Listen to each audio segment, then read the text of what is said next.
Odatda santexnikasi tugab, uy egalariga topshirilgan obyektlarda biz ish jarayonlarimizni ochib berishga harakat qilamiz. Bu holatda ko'proq nimaga urg'u berardik? Ishlatilgan mahsulotning xarajatlari, nech pulli mahsulot qo'ydik, qanaqa mahsulot qo'ydik. Bu safar aksi, boshqacharoq yondashamiz.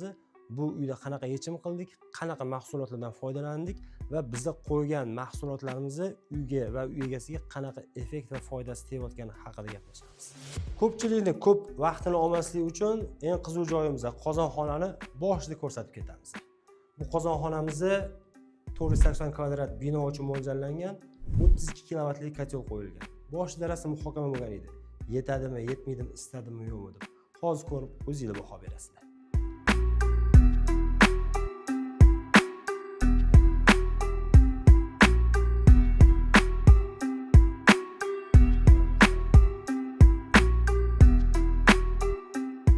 To'rt yuz sakson kvadratli binoyimizni yuragi bo'lgan qozonxonasiga kirib oldik.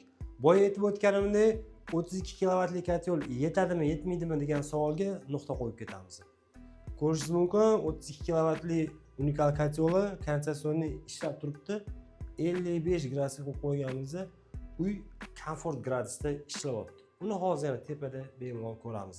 Bu yerda qilgan yechimlarimiz bilan bitta tanishib chiqamiz. Uyimizda umumiy 6 ta sanuzul bor. 300 litrli rektambulerni qo'yganmiz. U ham ko'rsangiz bo'ladi mana. 55 gradus beryapti. Uyimiz uchun bemalol komfort yetib beryapti.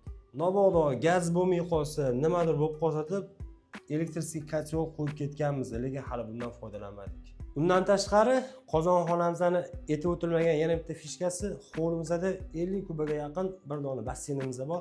O'sha basseynimiz ham shu qozonxonamizdan isiydi desam ishonmasingizlar, lekin isitamiz. Ko'rib turganingizdek, mana padachalarga tortib turib, teplab minnikka ulab qo'yganmiz. Bu xonadonimizni isitish uchun asosiy vazifani mana shu ko'rib turganingiz ixchamgina taxminan 60 ga 60 bo'lib turgan kompaktniy busterimizni masalani hal qilyapti. Ko'rsangiz bo'ladi, bu yerda 3 ta dona nasos. Butun uyimizni konvektor uchun bir dona nasos. Podol va basseynimizdan oldida saunalar bor, o'tni isitish uchun bir dona nasos. Birinchi, ikkinchi etaj tupli pol uchun bir dona nasos. Bu joydan yutishga va qulaylik va komfortni beradi. Bizga gidrosterilka nasos qilishimiz mumkin edi, u yoyilib, o'timizda joy yo'qotib qo'yardik. O'shaning uchun biz mana shu kompaktniy boosterdan foydalandik. Xonadonimizda umumiy suv ta'minoti va xavfsizlik uchun shu uzildan foydalanishni ma'qul deb bildik. Bu yerda ko'rib turganingizdek, asosiy maqsadli vazifasini bajarish uchun kerakli narsadan qo'yilgan. Birinchi nasosimizga to'xtalamiz. Bu uyda suv isrof bo'lmasin degan maqsadda yerdan artezan suvni chiqazganmiz.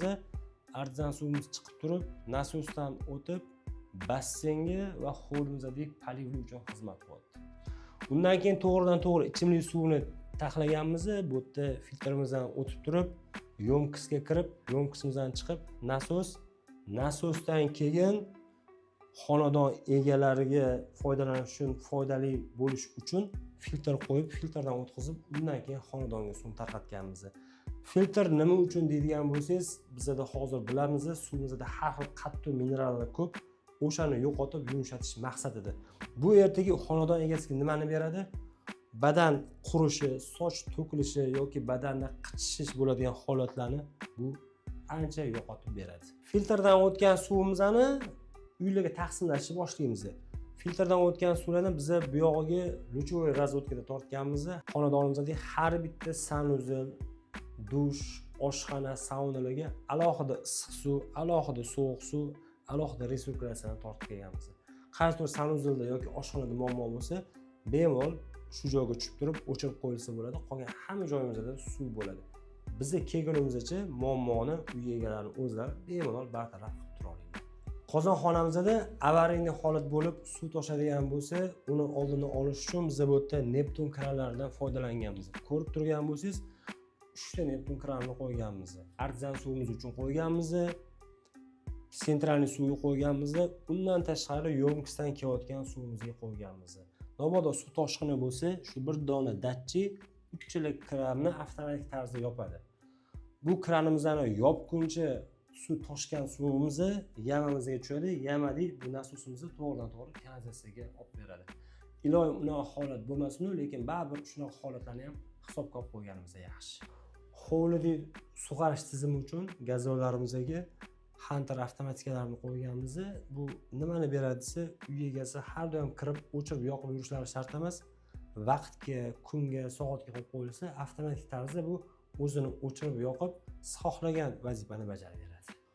Qozonxonamizda, ya'ni uyimizning yuragini holatini sizlar bilan bo'lishdik. Hozir tepada o'zini bular vazifasini qay darajada bajarayotganini bitta ko'rib olamiz. So'zimiz isboti bilan bo'lish uchun to'g'ridan-to'g'ri xonadagi ko'mikning termostatligi yuzlanamiz. Ko'rsangiz bo'ladi. Tupli polimizni 24 gradus berib qo'yilgan, xonaning gradusi 26 gradus bo'lgani uchun tupli polimiz hozir o'chib turibdi.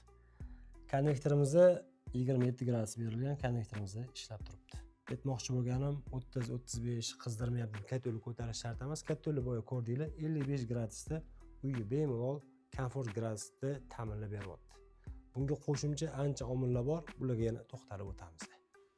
Ko'rib turganingizdek, bu yerda romlarimiz katta bo'lgani uchun konvektor qo'yganmiz. Konvektor bu yerga yaxshi yechim deb bilganmiz. Ko'rib turibsiz, xonadon bitgan, konvektor dizayniga turishiga bitta o'zingiz ko'rib baho berib qo'ysangiz bo'ladi. Bu yerga radiator qo'ysak bo'lardi. Radiator ancha katta bo'lib chiqib ketyapti, ham tashqaridan tashqi ko'rinishi ancha bo'g'ib qo'yapti. Konvektor joylashuviga bitta ahamiyat berib qo'yasizlar, kerak bo'ladigan joyi ko'rib turgan bo'lsangiz, pardani bu yog'iga ham chiqib turibdi konvektorimiz va oyna tarafda ham.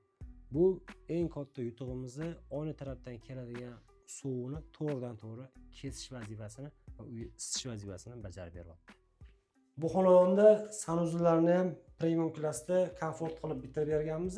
Bitta ko'rib olsanglar bo'ladi.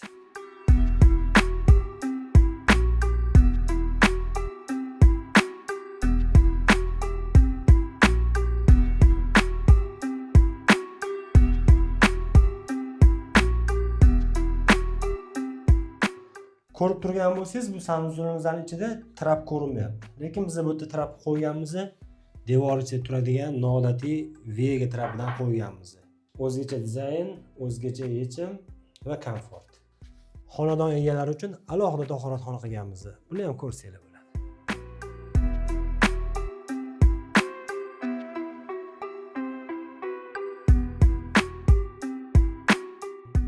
Bu xonadonda eng kerakli narsalardan bittasi uy egalarini sog'lig'ini o'ylagan holda yaxshi ichimlik suv uchun filtr qo'yib berganmiz. Filtrlarimizni ham ishga tushirib qo'yganmiz. Bemalol ko'rsanglar bo'ladi. Filtrlarimizni mo'ykalarning tagiga joylab qo'yganmiz. Jamoamiz tomonidan bajarilgan va uy egalariga foydalanish uchun topshirilgan ishlarimizni ko'rdinglar. Ushbu obyektimizda bo'yicha sizlarni qiziqtirgan savollar bo'lsa, izohlarda yozib qoldiringlar. Agarda qilgan ishimizni va bergan yechimlarimizni sizlarga yoqqan bo'lsa, bizga albatta obuna bo'lib qo'yinglar.